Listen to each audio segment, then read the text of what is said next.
Bonjour, dans cette nouvelle vidéo, on va découvrir le décodeur BCD ou DCB, c'est pareil. BCD, c'est pour l'anglais Binary Coded Decimal et DCB, c'est en français décimal codé binaire. Moi, je vais utiliser le CD4543BE. C'est un module qui va permettre d'afficher un chiffre décimal sur un afficheur à LED 7 segments à partir d'un code binaire à 4 bits.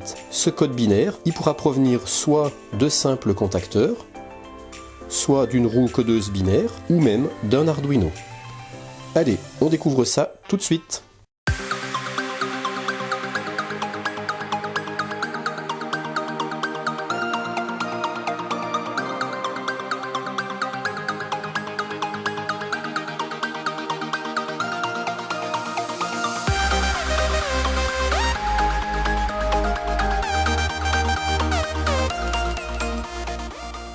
Pour utiliser un afficheur à LED 7 segments, il faut gérer l'affichage de chaque segment, puisque chaque segment constitue une LED. Donc c'est un petit peu lourd à gérer, on va avoir besoin de 7 commandes. Mais il existe un composant qui peut nous simplifier la vie et l'utilisation de ces afficheurs à LED.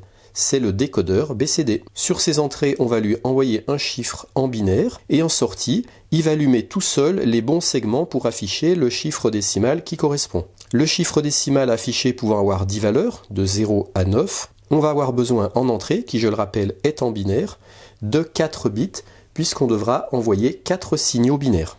On va donc avoir ce montage. À gauche, les 4 codes binaires, au milieu, le décodeur BCD, qui en fonction des signaux binaires qu'il va recevoir, va allumer les bons segments, et à droite, l'afficheur à LED.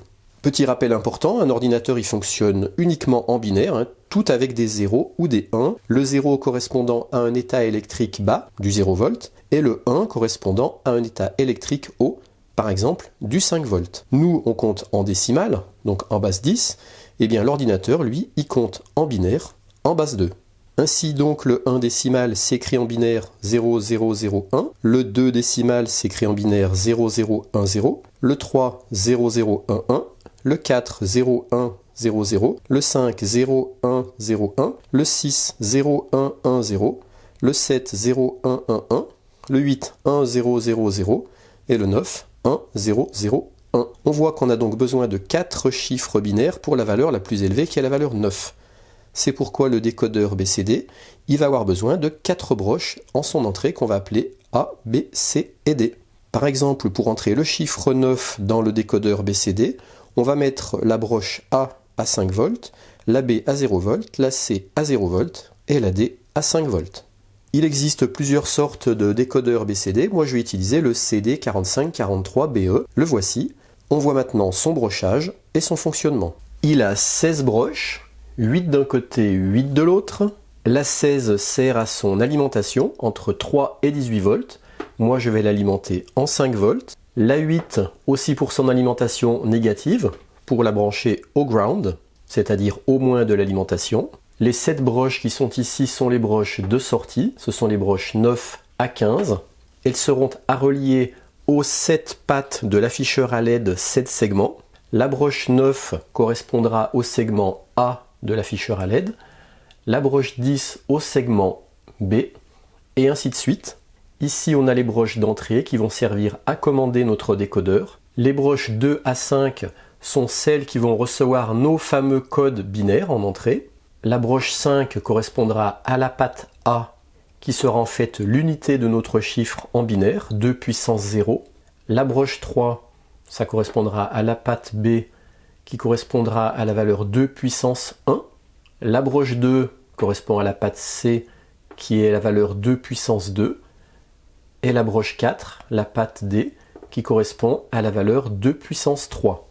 Si on était en décimale, on dirait que la patte A correspond aux unités, la patte D aux dizaines, la patte C aux centaines et la patte D aux milliers. Mais là, on n'est pas en décimale, on est en binaire. Donc c'est pour ça que je dis 2 puissance 0, 2 puissance 1, 2 puissance 2, 2 puissance 3. La broche 1 correspond à la fonction latch disable, c'est-à-dire en français verrou hors service. Si elle est reliée au plus de la lime, VCC, donc pour moi au 5 volts, et bien justement le verrou est inactif. Par contre, si on relie cette broche 1 au ground de la lime, au moins de la lime, le verrou sera actif et ça aura pour effet de bloquer l'affichage de l'afficheur 7 segments. Il restera bloqué sur la dernière valeur qui avait été affichée. Si par exemple, quand le latch disable était sur VCC et qu'on lui envoyait le chiffre 8, eh bien le chiffre 8 s'affichait bien sur l'afficheur à LED 7 segments. Mais si après la broche 1, latch disable, on la met sur le moins et qu'on envoie ici une autre valeur pour lui faire afficher le chiffre 1, eh bien ici ça restera bloqué sur le chiffre 8. Moi dans mon cas, je relierai tout le temps cette broche sur VCC puisque je veux qu'à chaque fois que le code binaire change, le résultat d'affichage change aussi. La broche 7 commande la fonction blanking. La fonction blanking aura pour effet d'éteindre l'afficheur à LED, donc moi je ne veux pas qu'il soit éteint, donc je vais la relier au ground. Par contre, si la broche 7 on la relie au VCC, eh bien ça éteindra l'afficheur à LED. Donc moi dans mon cas, je la relierai au moins. Et enfin, on a la broche 6 qui correspond à la fonction phase. C'est une broche qui va permettre de gérer les deux types d'afficheurs à LED qui existent. Il existe soit des afficheurs à LED à anode commune, c'est-à-dire le plus qui est commun, soit des afficheurs à LED à cathode commune, c'est-à-dire le moins. Dans mon cas, je vais utiliser un afficheur à anode commune, et pour que ça marche correctement, eh bien, je vais venir relier la broche 6 phase sur le VCC, le 5 volts de mon alim. Si j'utilisais un afficheur à LED à cathode commune, pour que ça marche correctement, il faudrait que je branche la broche 6 phase sur le GND, le ground de mon alim. Si quand vous essayez de refaire mon montage, vous remarquez que l'afficheur à LED il fait l'inverse de ce qu'il devrait. Par exemple pour le 7, au lieu d'éclairer le A, B, C et puis d'éteindre tous les autres, eh bien c'est A, B, C qui sont éteints, c'est-à-dire que ça fait un 7 éteint et que c'est les autres qui sont allumés. Il vous suffit d'inverser le branchement de la broche phase. J'en profite pour rappeler quelque chose qui est très important.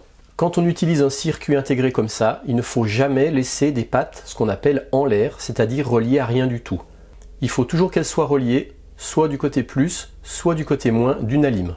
Les broches 2 à 5 devront être toujours reliées soit à un plus, soit à un moins, pour faire vraiment un état haut ou un état bas. Il ne faudra jamais qu'elles soient en l'air reliées à rien, sinon ça fonctionnera mal ou pas. Et puis les broches 1, 6 et 7, pareil, doivent forcément être reliées soit au VCC, soit au ground. Dans tous les cas, il ne faudra jamais les relier à rien du tout, sinon ça va faire un fonctionnement qui sera aléatoire, puisque les pattes en l'air, elles vont tantôt, selon l'environnement, passer du côté plus ou passer du côté moins.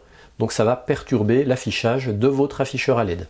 Donc je rappelle, ne jamais laisser des broches de circuit intégrés en l'air reliées à rien du tout.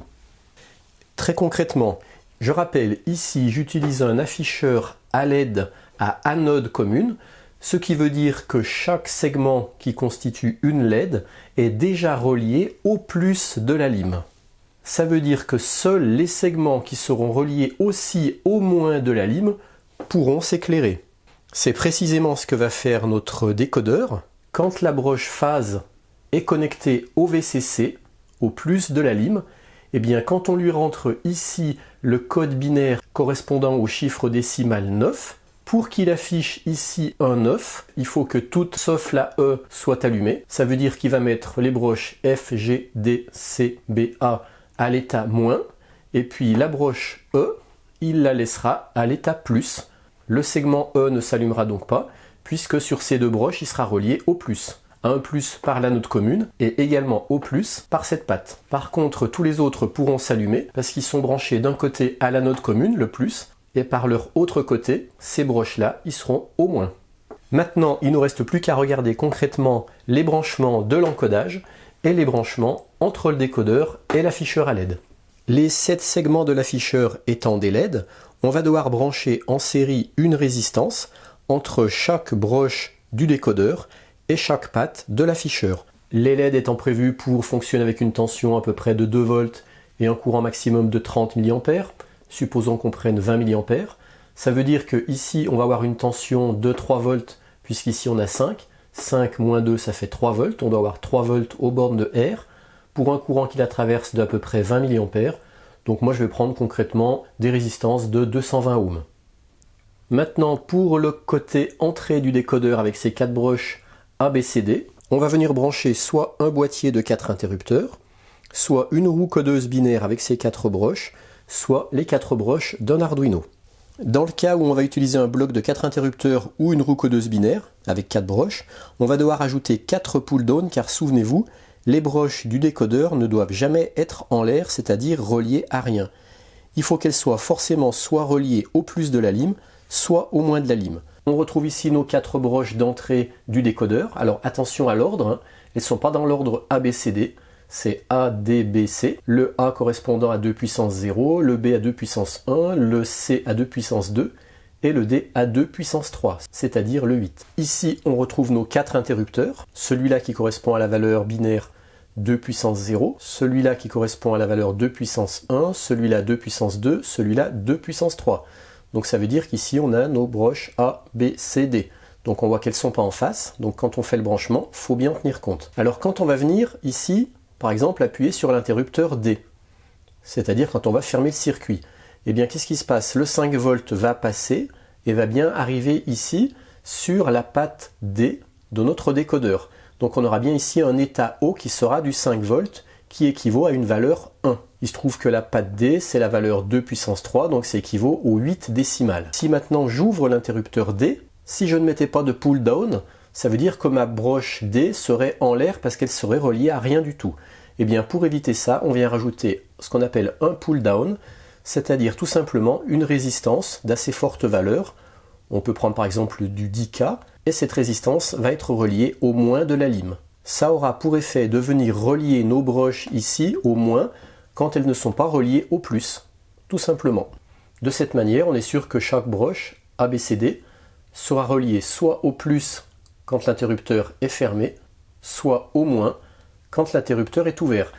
Donc la résistance permet de garder du 5 volts quand on est relié au 5 volts ici, et puis quand on ouvre le circuit qu'on a plus de 5 volts, cet endroit-là se retrouve instantanément au 0 volts à travers la résistance. Ça évite donc d'avoir des pattes en l'air, et ça permet bien d'avoir sur chaque patte soit un état haut, soit un état bas. Pour le cas de l'Arduino, pas besoin de pull down et on n'aura pas d'interrupteur, puisque c'est l'Arduino qui va gérer tout seul les états de sortie de ces broches-là. Il va les mettre soit à l'état haut, soit à l'état bas, en fonction du programme qu'on lui rentrera. Voilà mon montage avec ces 3 options, soit avec mon bloc de 4 interrupteurs, soit avec la roue codeuse binaire, soit avec l'Arduino. On va commencer par regarder le fonctionnement avec le bloc de 4 interrupteurs. Je zoome pour vous montrer les résistances en série avec les segments, et ici les résistances 10K de pull down. J'ai débranché la roue codeuse et l'Arduino, et je n'ai laissé raccorder au décodeur que mon bloc de contacteurs. Je mets sous tension, on voit que mes 4 contacteurs sont tous les 4 à 0, et c'est bien le 0 qui s'affiche. Là j'ai branché ce contacteur là pour la valeur 2 puissance 0, c'est-à-dire le 0 ou le 1. Là je le mets sur ON, donc je ferme ce premier interrupteur et j'ai bien la valeur 1 qui s'affiche. Si je ferme le deuxième interrupteur qui correspond à la valeur 2 puissance 1, c'est-à-dire 2, ça me fait bien 3. Si je ferme le troisième interrupteur qui correspond à la valeur 2 puissance 2, c'est-à-dire 4, ça me fera 7. Si je rouvre le premier interrupteur qui correspondait à 2 puissance 0, c'est-à-dire 1, j'ai bien plus que 6. Et si je rouvre également l'interrupteur 2 puissance 1, j'enlève 2, ça me fait plus que 4. Maintenant, je branche la roue codeuse. 1, 2, 3, 4, 5, 6, 7, 8 et 9. Et regardez ce qui se passe si j'inverse la broche phase, qui est la broche 6. Actuellement, elle est reliée au plus. Je vais venir la relier au moins. On voit qu'effectivement, ça inverse l'affichage, parce que j'avais tout le tour qui était allumé, le centre qui était éteint, et maintenant c'est l'inverse. C'est le centre qui est allumé, le tour qui est éteint. Et vous allez voir, quand je vais faire défiler les chiffres, voilà le 1, on voit que le 1 est en noir, et tout le reste est allumé. Ça c'est le 2 en noir, le 3 en noir, le 4, le 5, le 6. Et là je vais remettre la phase sur le plus. Et voilà, je retrouve bien mon 6. Et puis la broche 1, Latch Disable, que j'ai reliée au VCC de façon à ce que mon affichage change à chaque fois que je change la valeur d'entrée. Si je viens la mettre sur le moins, l'affichage va rester bloqué au 6, quelle que soit la valeur que je lui rentre en binaire. Voilà, parce que j'ai verrouillé l'affichage. Pour le déverrouiller, il suffit que je remette ma broche 1 latch disable sur VCC. Et maintenant, j'ai relié l'Arduino, je lui ai rentré dedans un petit programme qui lui fait faire un affichage de 0 à 9.